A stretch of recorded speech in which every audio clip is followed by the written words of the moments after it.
Super star நடித்த தர்மதுரையோட 25வது வருடம். அந்த 25வது வருடத்தில்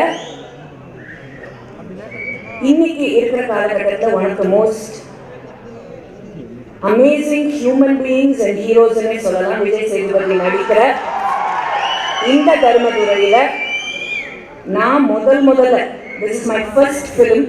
ஸோ நான் முதல்ல சில்வர் ஸ்க்ரீனில் அவர் கூட சேர்ந்து நடிக்கிறேங்கிறத நினைச்சு ரொம்ப பெருமைப்படுறேன். இதுக்கு முழு காரணம் டைரக்டர் சீரு ராமசாமி சார் தான்.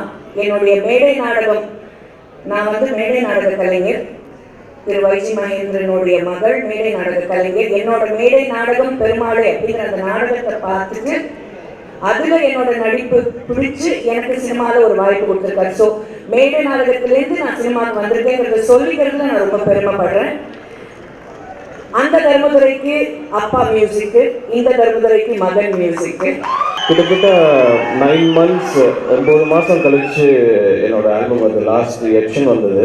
அதுக்கு முன்னாடி எப்போவுமே ஒரு வருஷத்தில் கிட்டத்தட்ட ஒரு 10 to 12 மூவிஸ் பண்ணுவேன். அப்படின்னு பார்த்தீங்கன்னா ஒரு மாதத்துக்கு ஒரு படம். அப்போது டெய்லி ஸ்டுடியோவில் தான் இருக்குது. ஸோ அந்த 9 months break I just took. But அது வந்து எல்லாருமே கம் பேக் அப்படின்னு சொல்கிறாங்க. நான் எங்கேயும் போகல, நான் இங்கே தான் இருந்தேன், கொஞ்சம் ரெஸ்ட் எடுத்தேன். இதற்கு தான் ஆசைப்பட்டாய ஒரு மாஸ் ஓப்பனிங்காக இருந்துச்சு. அப்புறம் தேங்க்ஸ் டு தனுஷ், ஒரு பெரிய ஒரு ரைட்ஸ் கொடுத்தாரு லைஃப்பில். நானும் ரொம்ப நல்லா இருந்துச்சு. அதுக்கப்புறம் வந்து தர்மதுரை வந்து நம்ம பண்ண போகணும், குறைச்சி பண்ணிடக்கூடாது அப்படிங்கிறதுல ரொம்ப ஃபோக்கஸ் ஆனேன். ஏன்னா அவரோட இன்னைக்கு ஒரு மாஸ் ஹீரோ ஆகிட்டார் அவர். ஸோ அதுக்கேற்ற மாதிரி ஆர்டிஸ்டுகள் எல்லாத்துக்கும் அவரை சுற்றி, ஏன்னா இந்த படத்தில் அவ்வளோ கெட்டப் பண்ணியிருக்காங்க.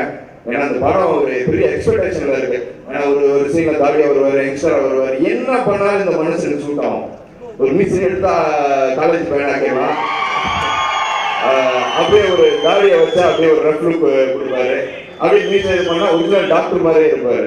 ஸோ அது இயல்பா வந்து இது வந்து சூப்பர் ஸ்டாருக்கு தான் அமையும் இந்த மாதிரி லுக்கு. எப்படி வேணாலும் நம்ம சூப்பர் ஸ்டார் இது. அதுக்கு அடுத்து நம்ம மக்கள் செல்வன் விஜய் சேதுபதிக்கு நான் சீனு சாருக்கு தான் தேங்க் பண்ணணும்.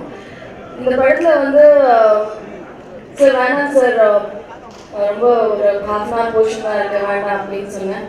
சரிம்மா ஓகே அப்படின்னு சொன்னார். அப்புறம் ரொம்ப நாளுக்கு அப்புறம் இந்த ரோலுக்கு உங்களை தவிர வேறு யாருமே மைண்டில் வர மாட்டேங்கிறாங்க அப்படின்னு சொன்னாங்க. ஸோ அந்த ஒரு பெரிய இதுக்கு நான் அவருக்கு தான் தேங்க் பண்ணணும். எப்போவுமே எனக்கு ஒரு பெரிய சப்போர்ட்டாக இருந்திருக்காரு. So I would like to thank Jeenu sir. அப்புறம் இந்த படத்தில் ஆண்டிப்பட்டின்னு ஒரு சாங் எனக்கு கூட மேலே கூடக்கு அப்புறம் ஒரு மிகப்பெரிய ஹிட் பாடலாக இருக்கும்னு நம்புகிறேன். ஸோ அதுக்கு ஐ would like to thank Yuvan and Vijay Sethupathi. as always has been my big support. And எல்லாருக்குமே தேங்க் பண்ணிக்கிறேன். சுஷ்டிஸியா தமன்னா எனக்கும் அவங்களுக்கும் காம்பினேஷனே இல்லை. ஸோ அவங்க ரொம்ப ஒரு பயங்கரமான ஒரு ஆட்டிடியூட் இருக்கும், பெரிய ஹீரோயினாக இருப்பாங்க அப்படின்னு நினச்சிட்டு தான் ஒரு இமேஜினேஷன் இருந்தேன்.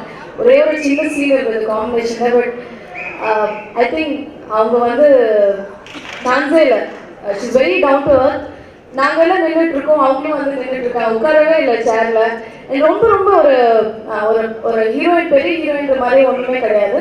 So I miss Tamannaah here. She's not here, maybe she's busy, but she's done a fantabulous job. Seenu சாரோட முன்னாடி படம் பார்த்த உடனே நான் நினச்சேன் that he will be a tough director to work with. But settle ரொம்ப காம் இருந்தாங்க and it was very easy happening and it was nice. Every characters are realistic and natural வச்சிருக்காங்க. So it was nice to play that character. Dharmadurai அப்படின்ற இந்த title நான் தர்மன் தான் title வச்சுருந்தேன். இல்லை மாமா நீங்கள் தர்மதுரைன்னு வைங்க, இதோட ரீச்சே வேறு அப்படின்னு சொன்னாங்க. நான் சொன்னேன் இல்லைப்பா அது பழைய படம் மாதிரி ஆகிடாது, நமக்கு இருக்கிற இயற்கையான ஒரு இந்த பயத்தை சொன்னோம். இல்லை ஆனால் தர்மதுரைன்ற தலைப்பு இதில் வச்ச உடனே இந்த படத்தோட எதிர்பார்ப்பு அதே மாதிரி நான் என்ன செஞ்சேன் அப்படின்னு எனக்கு சத்தியமாக ஞாபகத்தில் இல்லை. எனக்கு வேகமாக ஒரு வாழ்வதற்கான ஒரு தவிப்பு, அந்த தவிப்பில் ஏதோ ஒன்று நான் செஞ்சேன். நான் ஏதோ செஞ்சுக்கதான் நினச்சிக்கிட்டு என் முன்னாடியே ஒரு ஆள் வந்துகிட்டே இருக்காரு.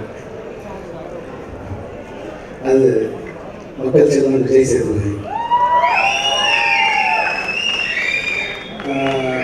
இடப்பொருள் ஏவல் அப்படிங்கிற ஒரு படம் இன்னும் வெளியாகாத ஒரு நிலையில் ஒரு கதாநாயகன் என்னை தேடி வந்து நீங்கள் இந்த படத்தில் நான் நடிக்கிறேன் அப்படின்னு சொன்னனால தான் இந்த படம் உருவாகிறதுக்கு ஒரு காரணமாக இருந்துச்சு. நன்றி அப்படின்லாம் எனக்கு சொல்லலை. சேதுபதி என் படைப்பையும் என் படத்தையும் நம்பி வந்ததுக்கு நான் மனதார சேதுவோட வெற்றிகளை கொடுத்த முத்தம் தான் இந்த தர்மதுரை.